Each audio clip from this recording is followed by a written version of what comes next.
Ya, oke. Terima kasih kawan-kawan semua.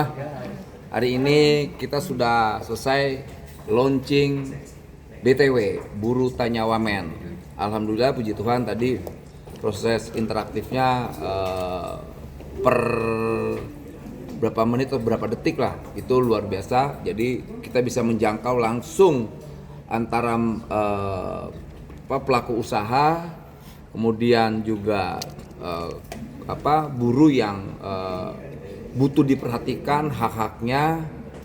Tadi luar biasa ya proses transaksi. Lantas karena fokus kita fokus pada persoalan penahanan ijazah, lantas kemudian selain penahanan ijazah, soal penebusan ijazah ketika kawan-kawan hak ijazahnya untuk diambil harus ada tebusan. Varian harganya dari 2 juta, 5 juta, 10 juta sampai 35 juta. Kita ketahui bahwa mereka ketika mencari kerja prinsipnya kan mencari duit, bukan malah ngeluarin duit. Nah, ini logika yang terbalik yang dilakukan oleh para pelaku usaha, dan kami menganggapnya itu bentuk pemerasan. Menahan ijazah juga bentuk kejahatan. Itu ada pasal KUHP-nya. Jadi ini peringatan keras untuk para pelaku usaha yang masih melakukan praktek-praktek penahanan ijazah. Karena kita akan kenakan pasal penggelapan. 37 berapa, Pak? 372, 374. 37. Penipuan. 372, 374. 368 pemerasan. 368. Nah, yang pemerasannya itu ketika pelaku usaha meminta tebusan. Kita akan pidanakan pelaku usahanya dan perusahaannya dengan pasal pemerasan. Itu. Jadi ini sekali lagi bentuk kehadiran negara dengan sikap kita yang seperti ini hari ini hadir. Jadi besok kemungkinan besar kita akan langsung mengeluarkan namanya surat edaran. Untuk awalnya surat edaran. Nanti besok Pak Menteri yang menyampaikan langsung. Jadi kita gercep semua nih. Surat edaran untuk penahanan ijazah. Iya. Pelarangan. Iya. Nanti besok aja kita lihat itu langsung disampaikan Pak Menteri Tenaga Kerja, Pak Prof. Yasserli. Pak, untuk sanksinya tuh apa sih Pak sebenarnya untuk penahanan ijazah sendiri? Buat Pertama pelaku kita usaha? segel tempat usahanya. Kedua kita akan menindak bentuk penahanan. Itu biar di polisi. Polisi yang bisa melakukan itu kan penegak hukum. Dan ketiga kita akan geledah. Jadi ini bentuk sikap negara ya. Tapi sekali lagi saya tegaskan bahwa kita bukan sedang menghalangi bisnis mereka. Bukan. Kami hanya ingin membina mereka agar praktek-praktek yang puluhan tahun ini terjadi untuk dihentikan.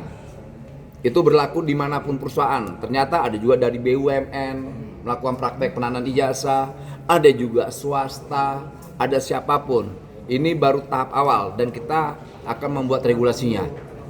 Ada berapa kasus sih Pak dari yang sejauh ini Bapak temukan, kira-kira berapa? Hampir se-Republik ini.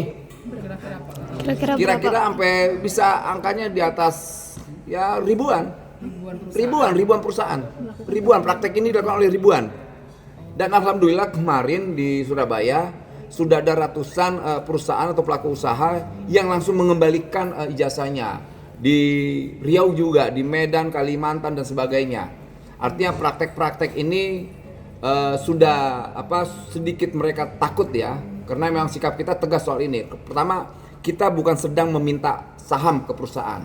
Kedua, kita tidak minta jatah duit dan tidak meminta kompensasi apapun. Hanya yang kita minta soal ijazah ini, pulangkan ijazah itu dan jangan pernah meminta sesen pun duit ke mereka yang meminta ijazah dikembalikan. Itu. Pak, kalau misalnya cuma SE bukannya lemah ya Pak ya secara... Ya, untuk sementara SE, kemudian akan kita naikin lagi tingkatnya, bisa permen atau apalah, gitu loh. Jadi memang untuk sementara ini, yang cepat ini, SE dulu yang kita, karena permen cukup lama ya. Nah, itu harus ada proses harmonisasi dan sebagainya. Jadi yang paling memungkinkan untuk sementara SE, baru nanti kita tingkatkan lagi regulasinya, entah bentuknya permen atau apalah. Terbitnya Gitu. kapan? Kenapa? Kapan terbitnya? SI-nya besok. Oh, besok. Besok. Nanti saya menyampaikan langsung Pak Menteri saya. Oke. Itu. Pak, kemudian tadi sempat disinggung soal BUMN yang juga menahan ijazah itu, kalau boleh tahu BUMN apa aja ya Pak? Tadi itu ada berapa BUMN? Satu. Itu Baru BRI. ada 2 yang saya dapat. SBI kan di bawah. Ada banyak, sebetulnya banyak BUMN ya. Kalau lebih dari 1 berarti banyak kan.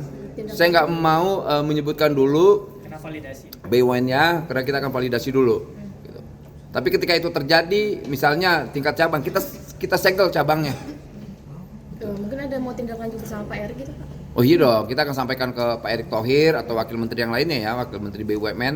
Kita menyampaikan bahwa di BUMN ada tuh praktek-praktek penanaman ijazah. Semoga Pak Menteri, wakil menteri dan semuanya untuk mengeluarkan surat edaran yang sama seperti kita. Jangan BUMN itu melakukan praktek-praktek penanaman ijazah dan juga jangan melakukan praktek-praktek penebusan ijazah dengan angka-angka nominal lainnya.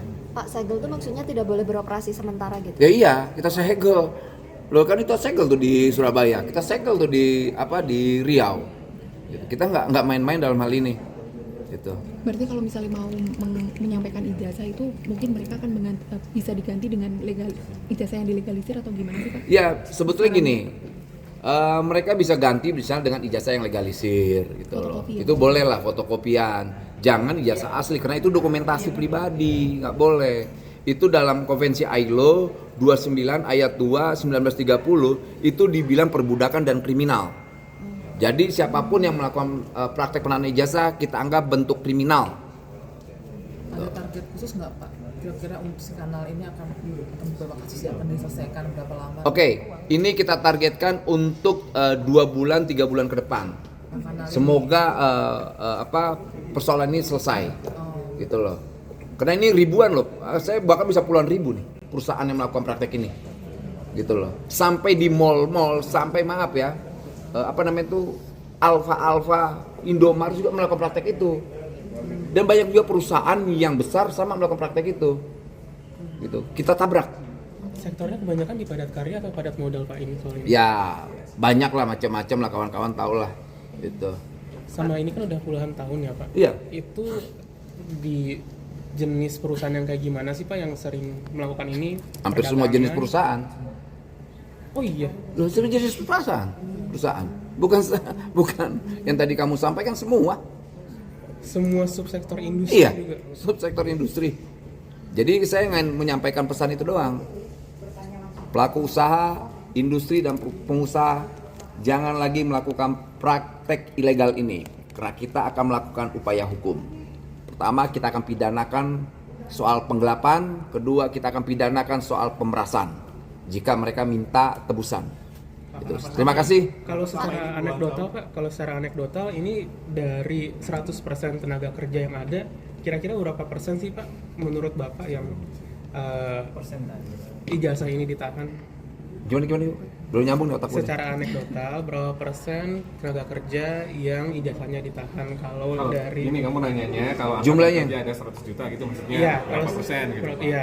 Ya saya nggak tahu. Pokoknya yang terjadi ya berapa angka pekerja kita. Kita bisa kalkulasi tuh dengan angka-angka. Tapi saya tidak mau dengan angka-angka bicaranya. Yang hari ini faktanya pelaku usaha melakukan praktek itu. Banyak pelaku usaha melakukan praktek itu. Gitu. Selama ini kenapa berani ya Pak? Apa? Kan ini kan sudah lama. Terus anggota-anggota yang di lapangan itu seperti apa sih Pak? Kok nggak ditindak? Nah, inilah pentingnya ada inovasi baru. Ini kan tadi buruh tanya Wamen atas dengan apa yang saya lakukan. Ini kan budaya baru ya yang sedang kita tularkan ke kawan-kawan pengawas, PHI dan mereka semangatnya luar biasa. Gitu loh. Semangat mereka luar biasa. Jadi kita alhamdulillah puji Tuhan kita didukung oleh para birokrasi yang ada di Kementerian Tenaga Kerja dan semangat mereka juga luar biasa. Tinggal nanti penataan baru seperti apa, tapi kan ini nilai baru yang hari ini coba kita praktekkan. Pertama, misalnya kita launching BTW tanpa pakai anggaran besar, tanpa harus pakai gedung mewah di hotel, kita cukup dengan ruangan yang sekecil apa. Yang paling penting kan substansinya, pesan saya tersampaikan. Udah itu doang. Pak, kalau ada yang diintimidasi, kalau misalnya mau laporan ijazahnya ditahan, gimana Pak? Oh, kita pidana, kita dampingin. Pokoknya kita akan melakukan pendampingan terhadap mereka yang menyampaikan ijazah ditahan. Kalau diteror, kita juga mampu melakukan hal yang sama terhadap pelaku usahanya. Kalau mereka bisa neror rakyat, ya kita bisa teror juga mereka. gitu. Jangan pernah meneror rakyat, jangan pernah mengintimidasi rakyat. Karena perintah presiden kita adalah kerja dan bersama rakyat. Dan jangan pernah menyakiti hati rakyat. Duh. Pak, isu lain. Terima kasih ya. Satu aja Pak. Satu. Yang ya besok kan ada aksi demo ojol tuh Pak. Ya. Tuntutannya kan minta penurunan tarif. Nah itu gimana Pak? Perjuangannya secara substansi kita mendukung. Pak, tapi itu biar Kemenaker ada rencana mau mempercepat penerbitan regulasi itu nggak sih Pak? Soalnya mereka juga minta biar dipercepat gitu Pak regulasi. Itu kan regulasinya kalau nggak salah mereka terkait Kemenhub, Iya, bukan betul. Kemenaker. Tapi kan Yang perlindungannya Iya, Pak, yang perlindungannya. kan Perlindungannya ya kita akan perjuangkan itu. Kan sikap kita jelas dari awal. Sikap kita akan memperjuangkan nasib mereka. Salah satunya yang sudah kita lakukan adalah soal BHR.